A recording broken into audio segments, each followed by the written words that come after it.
Why do we have to practice concentration? Because concentration is the food on the path.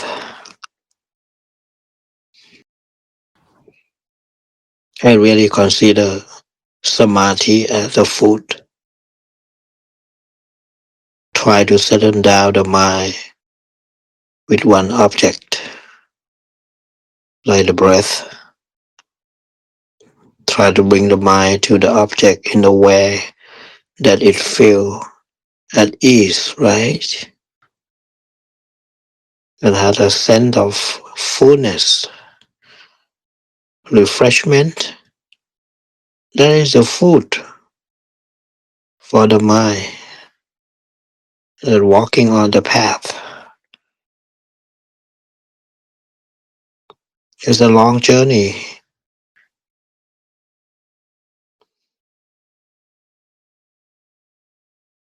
If you don't feel good, if you don't have food,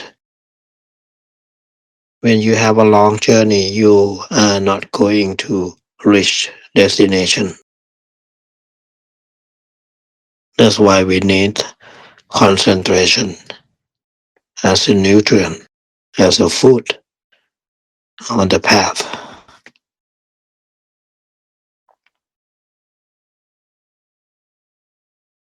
So I here work with the breath to see what kinds of breathing would feel good. And then we learn to live with that sense of well-being. This is why we practice concentration.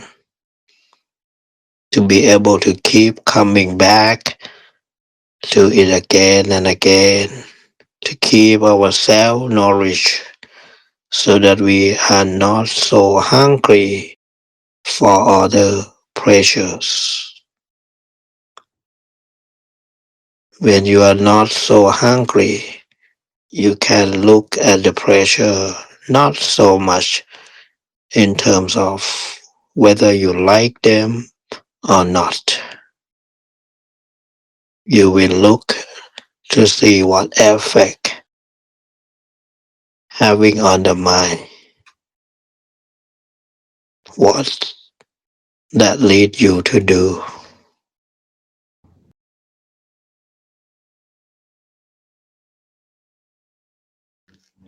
Normally we go for the pleasure of the sense, sight, sound, smell, taste, and physical sensation that we like. We keep going for them again and again. Buddha said, most of us do not see any other alternative to pain.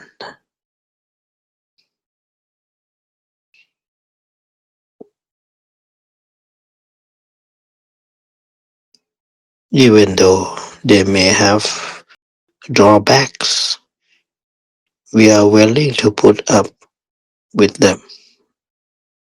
But if we have this alternative pressure, the pressure that comes from settling the mind in, you can look at those drawbacks and begin to see which pressure are having a bad effect on the mind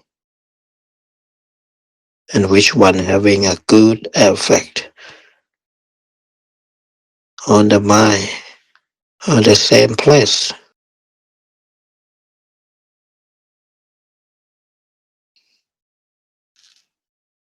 Not all sensual pressure are bad. As the Buddha said, he doesn't deny that some sensual pressure can be in accord with the Dhamma. But this is an issue for each one of us to figure out which are okay for us, which are not.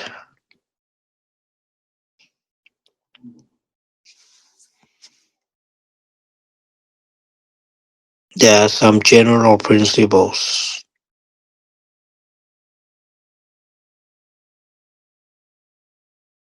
The pressure that come from going out into the nature are relatively harmless, as are the pressure of the solitude and the pressure of being in the company with the virtuous people when there is a sense of harmony in the group.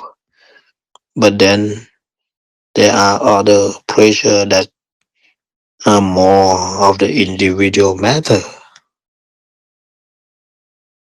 Am I right?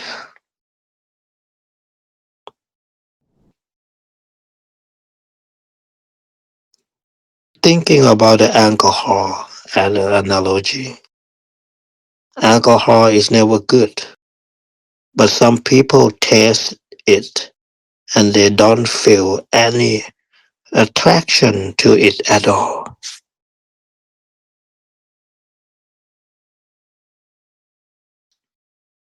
where other people cannot get enough.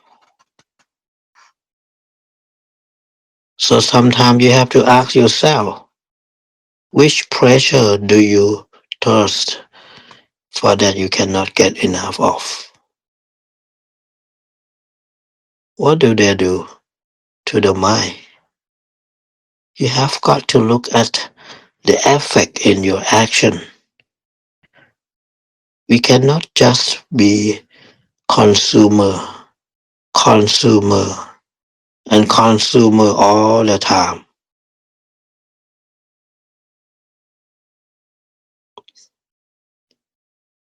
In the Buddhism, true happiness comes from having a skills, being able to maneuver through the difficulties of life without suffering from them.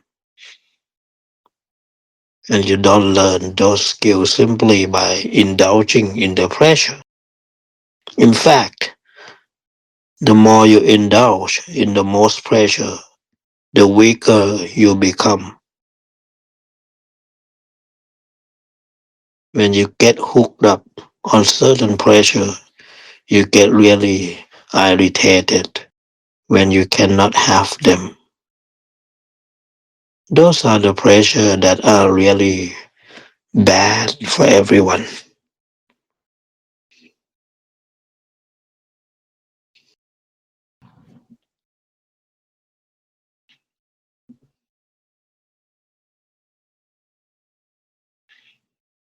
You can think about the experiment that you can file a little pressure, the center actually in the brain, like a brain of mice in the laboratory. They put an electrode right into it and then a little plate on the mouse head. The mouse could touch the plate against another plate and would get a tiny charge, just enough to stimulate the pressure center. And they found that when they put mice in cage where they could do this, they would just sit there with the little plate against the bar, and you know what? They die. The pressure was enough for them, so they did not care about eating or anything at all. They just wanted the pressure.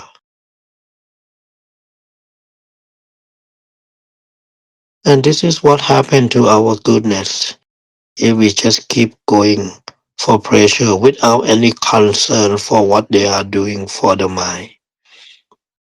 It dies. So we have to remind ourselves that we are not just consumer of the pressure. We are here to get as much as we can.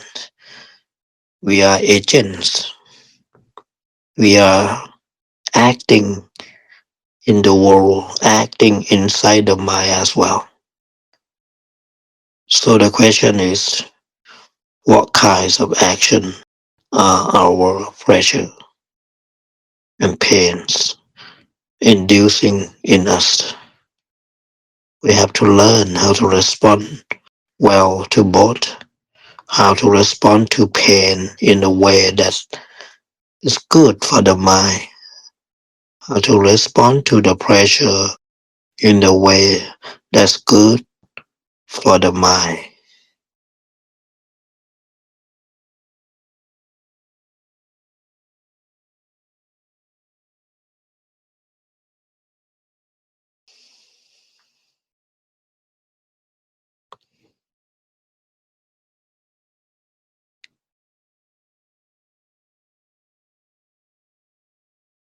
I think about the qualities of the Buddha. The Buddha himself developed on his path. One was he called lack of contentment with the skillful qualities. In other words, he kept wanting to perfect his skill even more. If there was still the slightest bit of the disturbance or disease in his mind, he would not rest content. He just keep working. He always think what else to develop, what qualities he employ as they kept working as a path.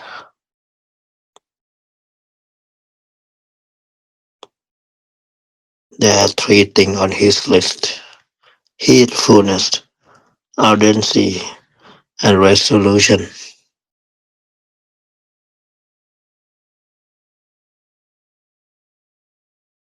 Heedfulness is a proper attitude to have when you realize that your action make a difference and they are going to determine whatever you are suffer or not. You have got to be very careful about what you do.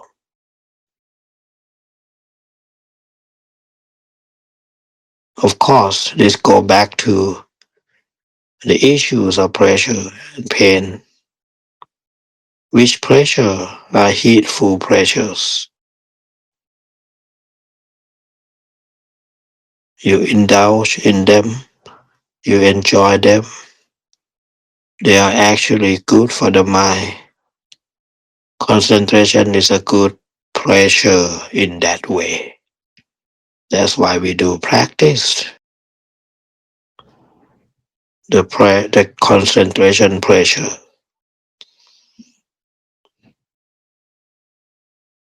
Then urgency. You put your heart into trying to develop more and more skill. Then come the last one, resolution. Being strong in the face of difficulties. Pressure of the concentration is one way of developing these qualities. On its own is not enough.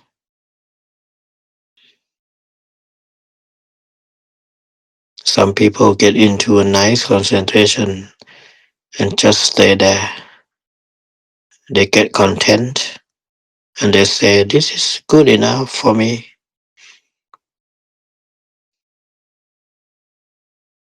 Buddha's not there giving order to anybody. He's saying that if you stay with that pressure, you are still in danger. That's how we always move up to the fourth stage of jhana, where there is no pressure or there is a common or the normal pressure.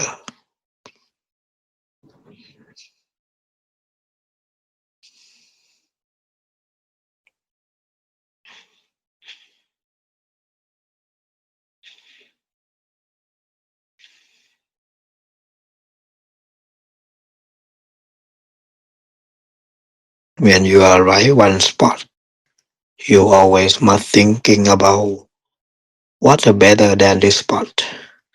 What spot is better than this?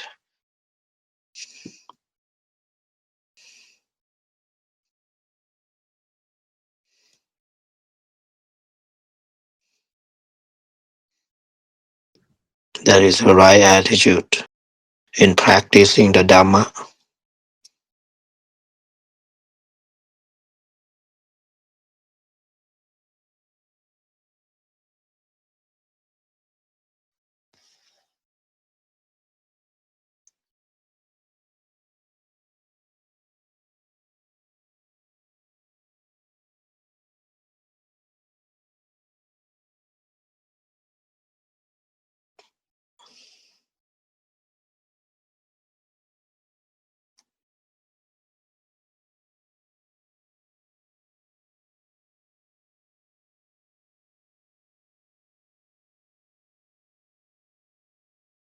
we are not sitting here and enjoy the present moment.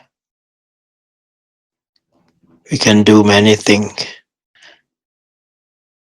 We can go to the different direction while we are in the present moment. And you have to look at the quality that we are developing in the present moment. And you should always ask yourself, in what direction are your action in the present moment? That's how you make use of the present moment. And this is a true usefulness of the present moment in the Buddhism.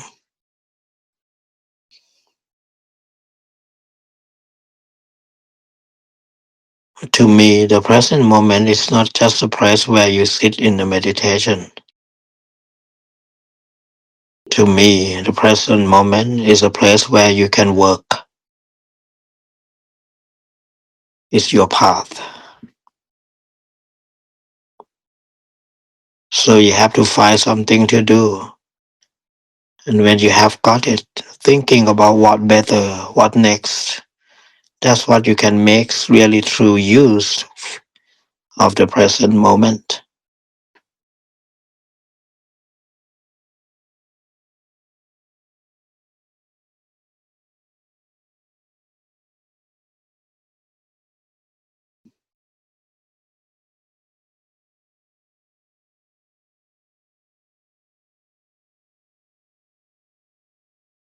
For example, you should not be satisfied or you should not be content with the first jhana. You should not be just content with the second, third. You must thinking of what else, what's next, what better than this, what better than this. That's how you make use as you are in the present moment.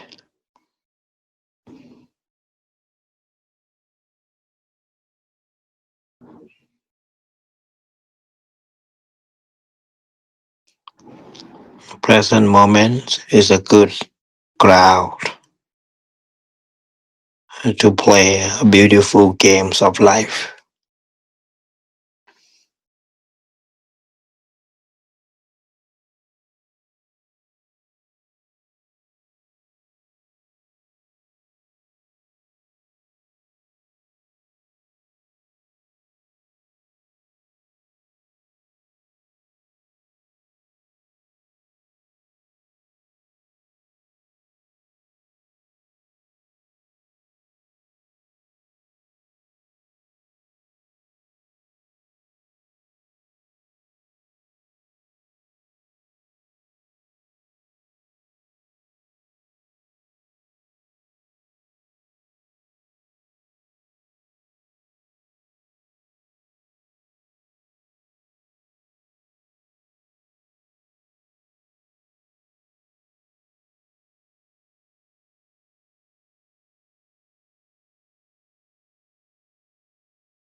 Before you open up your eyes,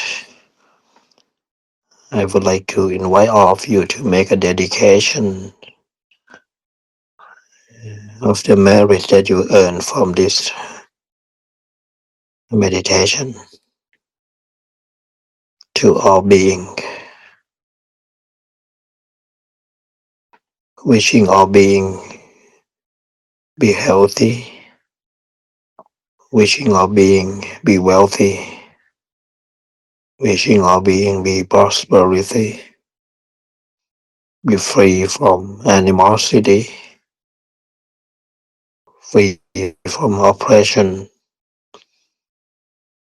free for all difficulties, and wish everyone look after themselves for ease and happiness. Sape satta avera hotu, apaya pacha hotu, anika hotu, sukhi atanang pariharantu.